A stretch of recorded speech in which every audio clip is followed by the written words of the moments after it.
সারা জীবনের চ্যালেঞ্জ, তুই আটলান্টিকে ডুব মারবি।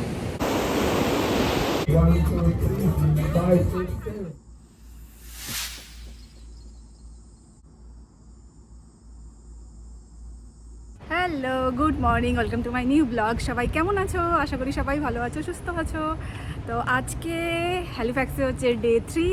আমরা বেরিয়েছি, আজকে আমরা লেট করেই বেরিয়েছি। এখন বাজে 11:30-12টা হবে। সকালের দিকে মেঘ করেছিল, কিন্তু আস্তে আস্তে এখন রোদ বেরিয়েছে। তো আমরা আজকে অ্যাকচুয়ালি কনফিউজ ছিলাম কোথায় যাব না যাব, সেই নিয়ে ডিসাইড করছিলাম। তো তারপরে আমরা ডিসাইড করলাম যে আমরা আজকে বিচে যাব। তাই জন্য এই যে আমার বিচ আউটফিট। প্ল্যান এটাই যে আমরা বিচে যাব, কয়েক ঘন্টা টাইম স্পেন্ড করবো, তারপরে আবার চলে আসবো। ব্যাস, আজকের প্ল্যান হচ্ছে এটাই। আর যেহেতু আমরা আজকে লেটেই বেরিয়েছি, তাই জন্য আমরা লাঞ্চ ফাঞ্চ করেই বেরিয়েছি। কালকে রাতে আমরা রান্না করেছিলাম, আজকে সকালেও টুকটাক করেছি। তো সব মিলিয়ে আজকে বাড়ির খাবার খেয়েই বেরিয়েছি। এয়ারবিএনবি থেকে আমরা বাসে করে এলাম হ্যালিফ্যাক্স ওয়াটারফ্রন্ট দিয়ে। সেখান থেকে আমাদের প্ল্যান ছিল অ্যাকচুয়ালি দুটো বাস চেঞ্জ করে তারপরে উবের বা ট্যাক্সি কিছু একটা নেওয়া, কারণ তাতে কি হবে, তাতে হচ্ছে যে ডিস্টেন্সও কম হবে আর তাদের রেন্টও কম পড়বে, এটাই আমাদের প্ল্যান ছিল। কিন্তু আমাদের এরপরে যে নেক্সট বাসটা ছিল সেটা আসতে অলমোস্ট আধ ঘন্টা সময় লাগতো। তারপরে গিয়ে আর একটা বাস নিতে হতো, তারপরে গিয়ে ট্যাক্সি বা উবের। তো সেজন্য আমরা প্ল্যান ক্যান্সেল করে তারপরে আমরা ট্যাক্সি বা উবের কিছু একটা নেওয়ার চেষ্টা করলাম। কিন্তু ট্যাক্সির রেন্ট এত বেশি দেখাচ্ছিল সেটাকে আবার ক্যান্সেল করে তারপরে শেষমেশ আমরা উবের নিয়েছি। এখন আমরা উবের একদম ডিরেক্ট যাবো সি বিচ। কিন্তু সমস্যা যেটা হচ্ছে যে ওখানে যাওয়ার পরে ফিরবো কী করে সেটা আমরা জানি না, কারণ ওটা একদম রুরাল এরিয়া। আর ওখান থেকে ট্যাক্সি বা উবের পাওয়াটা, ট্যাক্সি হয়তো পাওয়া যেতে পারে, যেটা আমরা উবেরের যে ড্রাইভার আছে ওনার সাথে কথা বলে জানলাম যে বড় জোর হলে ওখান থেকে ট্যাক্সি পাওয়া যেতে পারে, কিন্তু উবের পাওয়া যাবে না। আর আরেকটা হতে পারে যে আমরা একদম উবের নিয়ে গিয়ে ওখানে 2-2.5 ঘন্টা ওয়েট করে গাড়ির সাথে রেখে তারপরে আবার ফিরে এলাম। তো জানি না কি করব, এখনো ডিসাইড করিনি কিছু, আপাতত যাওয়া যাক।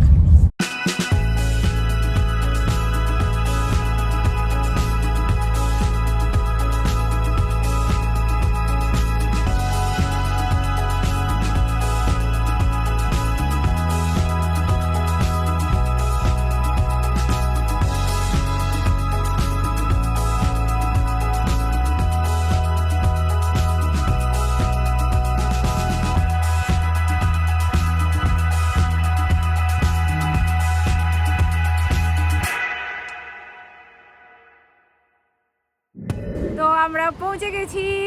এই সি বিচটার নাম হচ্ছে লরেন্স টাউন বিচ। ফাইনালি কানাডাতে আসার পরে ফাইনালি বিশাল সি বিচ, লাইক দীঘা পুরীর মতন, যেটার ওই প্রান্তে কি আছে সেটা দেখা যায় না, একদম শুধু জল জল আর জল। এই ফার্স্ট টাইম যেটা হচ্ছে যে বিশাল সমুদ্র আটলান্টিক।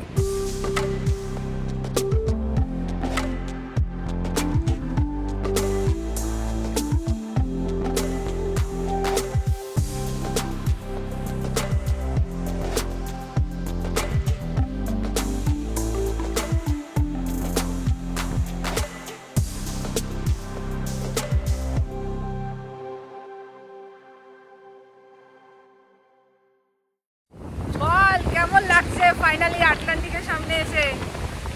ঠান্ডা লাগছে। হ্যাঁ সত্যি ঠান্ডা লাগছে আমাদের। আমরা কিছু নিয়েও আসিনি। আমি কত কিছু ভেবে এসেছিলাম যে এখানে সমুদ্রে এলে একটু তো নামবোই, একটু তো স্নান করব, পুরো স্নান না করি অ্যাটলিস্ট কোমর অবধি তো ভেজাবোই। কিন্তু এখানে আসার পরে যা ঠান্ডা হাওয়া দিচ্ছে, আর আমি যা শীতকাতুরে মানুষ, আমি এখন ভাবছি যে জলে নামবো কিনা। তবে হ্যাঁ, সমুদ্র আমার বরাবরের জন্য প্রিয়। জীবনে এই প্রথমবার যেখানে সমুদ্রের সামনে এসে এত ঠান্ডা লাগছে। তবে ঠান্ডা আর সমুদ্রের মধ্যে আলটিমেটলি সমুদ্রই জিতল। চোখের সামনে সীমাহীন আটলান্টিক, না ছুঁয়ে কি পারা যায় বলো?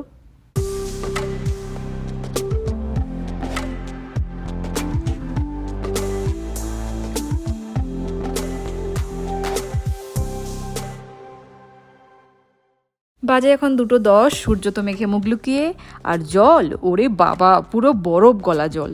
শুনেছি আটলান্টিকের জল ঠান্ডা হয়, তবে গরমকালেও যে এত ঠান্ডা থাকে তা জানা ছিল না। ঠান্ডা জল, ঠান্ডা হাওয়া, তার ওপর রোদ নেই, সব মিলিয়ে ঠান্ডায় আমাদের একদম ছেড়ে দেমা কেঁদে বাঁচি অবস্থা। এই মুহূর্তে জ্যাকেট, কাঁথা কম্বল পাওয়াটা আমাদের কাছে ওই গরমকালে ঠান্ডা জল পাওয়ার সমান। পা ভেজানোর পর থেকে মাথার মধ্যে খালি ঘুরপাক খাচ্ছে, তাহলে কি সমুদ্রে স্নান হবে নাকি এত ঠান্ডা, থাক করব না। এই ভাবতে ভাবতে দেখি চেঞ্জ করে অলরেডি অর্ণবের সমুদ্রের দিকে হাঁটা স্টার্ট। দেখা যাক মশাইয়ের আটলান্টিকের জল কেমন লাগে। আমরা দুজনে কত ভেবেছিলাম যে আমরা সমুদ্রতে স্নান করব, তার জন্য ড্রেস ফ্রেসও নিয়ে এসেছি, কিন্তু এসে জলে পা দিয়ে দেখছি পুরো বরফ গলা জল। এটা জীবনের চ্যালেঞ্জ, তুই আটলান্টিকে ডুব মারবি। চ্যালেঞ্জ অ্যাকসেপ্ট করে মশাই তো নেমে গেছে, কিন্তু আমি শিওর এখন হাড়ে হাড়ে বুঝছে কি ঠান্ডা। কিছুক্ষণ অর্ণবকে দেখার পরে আমার মনে হলো, তাই তো বাড়ি থেকে আমিও ভেবে এসেছিলাম সমুদ্রে নামবো, তাই যতই ঠান্ডা হোক না কেন সমুদ্রে তো একবার নামতেই হবে, তাও আবার জীবনে প্রথমবার আটলান্টিক বলে কথা, তাই না?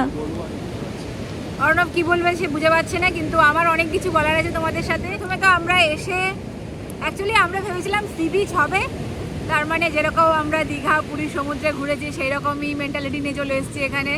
ঠান্ডার কোনো কিছু নিয়ে আসেনি, জ্যাকেট ফ্যাকেট সোয়েটার কিছুই আনিনি। তারপর এখানে এসে দেখছি পুরো শীতকালে ঠান্ডা হাওয়া যেরকম হয় সেরকম। গাড়ি থেকে নেমেই আমি পুরো থরথর করে কাঁপছিলাম। তারপরে যখন জলে পা ভেজালাম, মানে এই তো পুরো বরফ গলা জল। বল বল তুই কিছু বল, তোর কি এক্সপিরিয়েন্স, তোর কি মনে হয়েছে? যতই ঠান্ডা হোক দিন এসে বলতে তো পারবো যে আটলান্টিকেও ডুব মেরেছি। সেটাই। অনেক লুকোচুরির পর ফাইনালি আমাদের সূর্যি মামা তাহলে মুখ বের করলো। সত্যি সূর্যের আলো ছাড়া পৃথিবীর সব কিছুই কেমন যেন রং চটা লাগে, তাই না? মেঘলা আকাশে সমুদ্রের থেকে এখন সমুদ্রকে দেখো, কি অসম্ভব দারুণ লাগছে।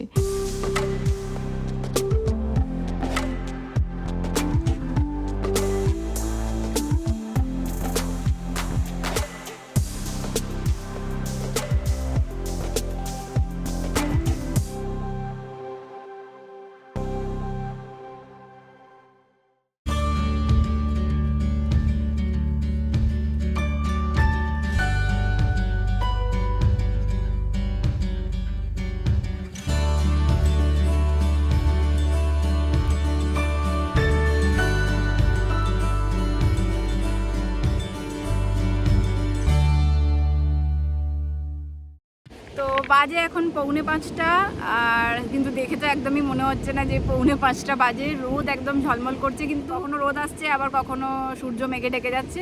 কিন্তু সারপ্রাইজিং ব্যাপার যেটা, আমরা প্রথমে আসার পরে আমাদের খুবই ঠান্ডা লেগেছিল, কিন্তু এখন আর একদমই ঠান্ডা লাগছে না, পুরো একদম নর্মাল দীঘা পুরীর সি বিচের মতো লাগছে। সেটা কেন জানি না, আটলান্টিকে একবার ডুবকি মারার পরে দেখছি যে আমাদের ঠান্ডাটা কম লাগছে।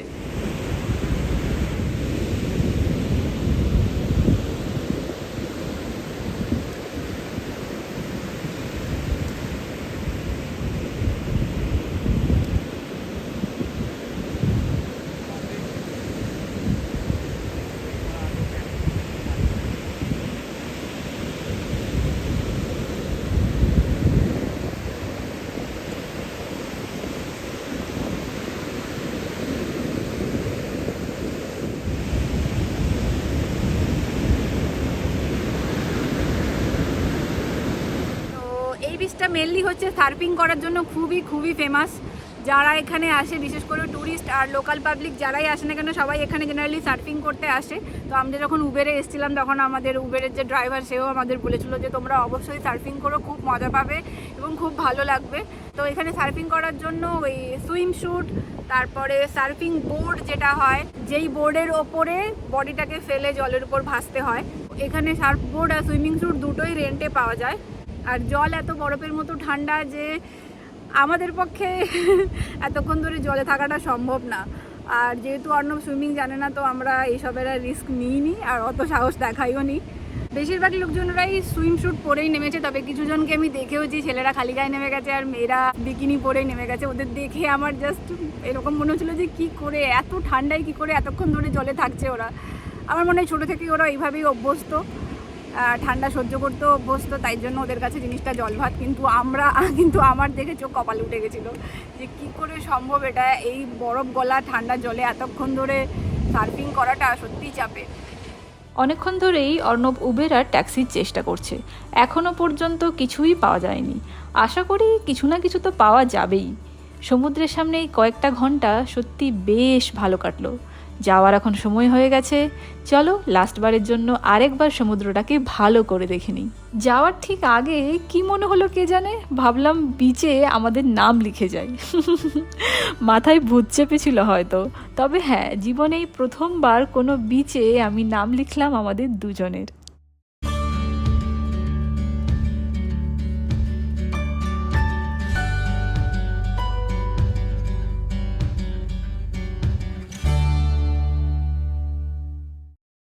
ট্যান আমার যা পড়বে সে তো আর বলার নয়। সানস্ক্রিন মেখে এসেছিলাম কিন্তু জলেই সব ধুয়ে চলে গেছে। আমার সানস্ক্রিন ওয়াটারপ্রুফ তো ছিলই না, তারপরে আর সানস্ক্রিন মাখিও নি। এই এত রোদ, ট্যান থেকে আমাকে কেউ বাঁচাতে পারবে না, সে ব্যাপারে আমি জানি। সি বিচ আমাদের ঘোরা শেষ, এবার বাড়ি যাওয়ার পালা। আমরা অনেকক্ষণ ধরে উবেরের জন্য ট্রাই করছি কিন্তু পাচ্ছিলাম না, তো আমরা উবের পাইও নি। কিন্তু ফাইনালি আমরা একটা ট্যাক্সি পেয়েছি, সেই ট্যাক্সি আমাদের নামাবে ফেরিতে। তো সেখান থেকে আমাদের লঞ্চ করে আসতে হবে হ্যালিফ্যাক্স ওয়াটার ফ্রন্টে।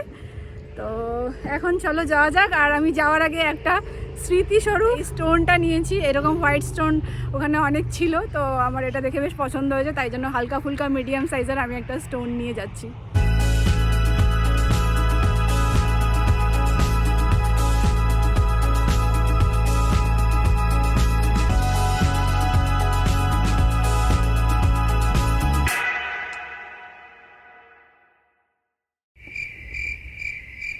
কি হয়েছে, মুখটা এরকম শুকিয়ে গেছে কেন?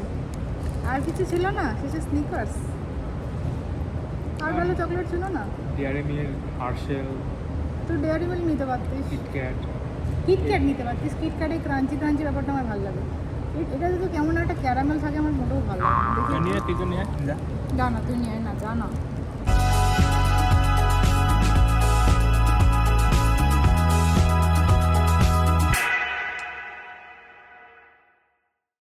শুধু ঠান্ডা সমুদ্র, হ্যাঁ ইন্ডিয়ার গরম সমুদ্র, এখানে ঠান্ডা সমুদ্র। হ্যাঁ, এখানে প্রচুর ঠান্ডা। এবার কি মনে হচ্ছে যে সুইমিং জানা উচিত? সুইমিং জানলে ভালো, সার্ফিং জানলেও আরও ভালো। সার্ফিং আগে তো সুইমিং জান, তারপরে সার্ফিং। তবে হ্যাঁ, সুইমিং সার্ফিং দুটো জানলে আজকে আমরা যে বিচে গেছিলাম সেই বিচে আরও বেশি মজা হতো, আরও বেশি ভালো লাগতো। কিন্তু সার্ফিং দেখে যতটা সোজা লাগে আমার মনে হয় না অতটাও সোজা। জলের উপরে ভাসা অত সোজা নয়। আমার তো মনে হয় একবার ঢেউ এলেই সব একদম ওলট পালট হয়ে যাবে। তোর কি মনে হয়?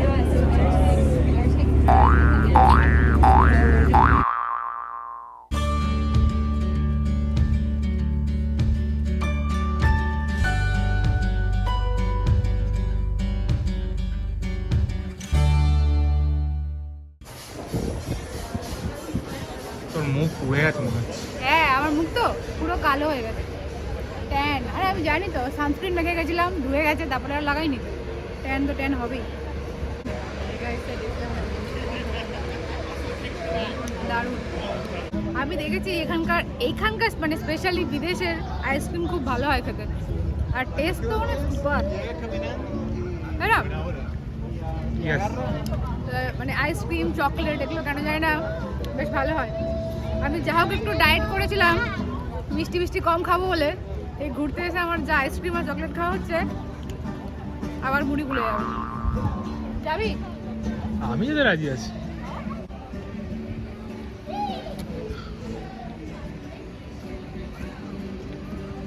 তুই একটুও খাবি না? খাবো, লাস্টে খাবো। দারুণ খেতে, পুরো অমৃত লাগছে আমার।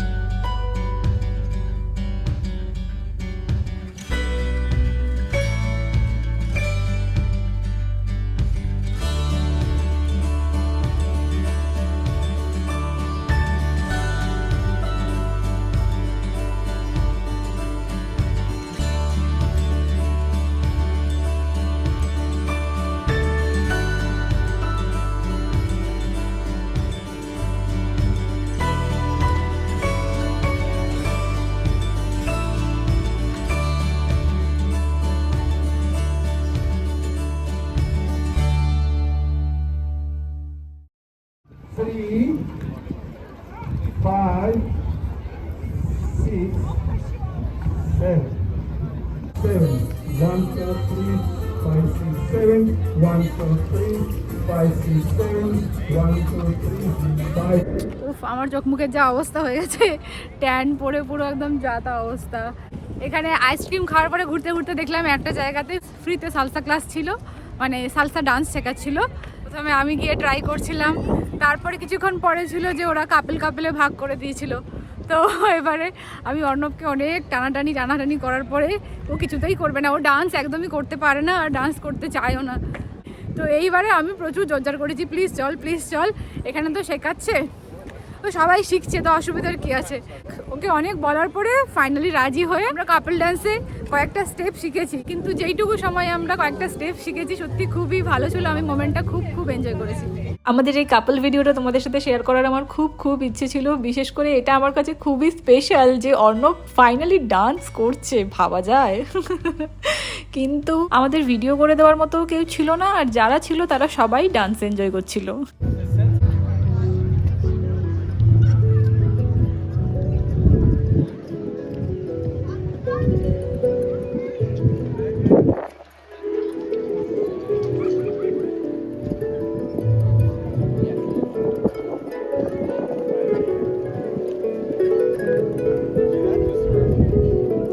বাজে এখন 8টা, ঠান্ডাও আস্তে পড়ছে। এই যে ওপরে আমি আবার সেই আগের কালকের মতন স্ট্রাক চাপিয়ে নিয়েছি।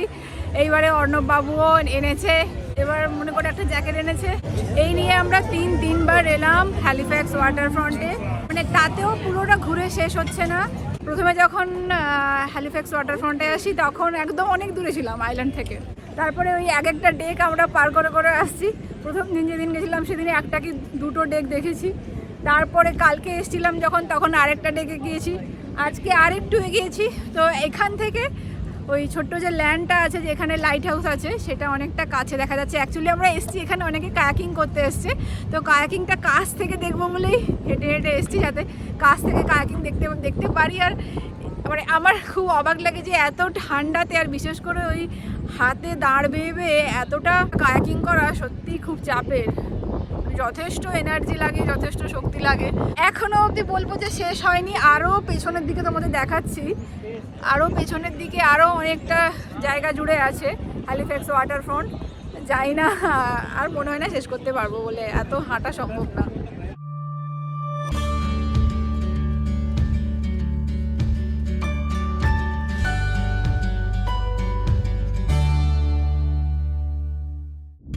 তো বাজে এখন 8:20, বাড়ি যাওয়ার সময় হয়ে গেছে।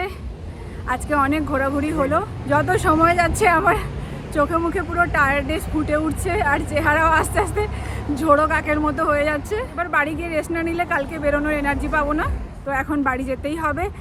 আর ডিনার আমরা বাড়িতে গিয়েই করব, কারণ সকালে যখন আমরা লাঞ্চ করে বেরিয়েছিলাম ডিনার অলরেডি প্রিপেয়ার করেই এসেছিলাম। তো ডিনার আমরা বাড়িতেই করব, কারণ রোজ বাইরে খেলে অর্ণবের হয়তো কিছু হবে না, কিন্তু আমার শরীর বিগড়ে যেতে পারে। আর এত খরচা করে যদি শরীর খারাপ হয়ে যায় তাহলে ঘোরা পুরো মাটি হয়ে যাবে, তো সেটা আমি অর্ণব একদমই চাই না। তো তাই জন্য আমরা আজকে বাইরে খাওয়ার প্ল্যান রাখিনি, বাড়ি গিয়ে ডিনার করব। এখন চটপট বাস ধরে বাড়ি গিয়ে ফ্রেশ হয়ে ডিনার করে রেস্ট নেব। ব্লগটাও আজ এখানেই শেষ করছি। যদি আমার ব্লগ তোমাদের ভালো লেগে থাকে তাহলে একটা লাইক করে দিও, আর অবশ্যই সাবস্ক্রাইব করো আমার চ্যানেল, যদি পরের ব্লগগুলোর নোটিফিকেশান আগে পেতে চাও। সবাই ভালো থেকো, সুস্থ থেকো, হ্যাপি থেকো। দেখা হচ্ছে আবার পরের ব্লগে। টাটা।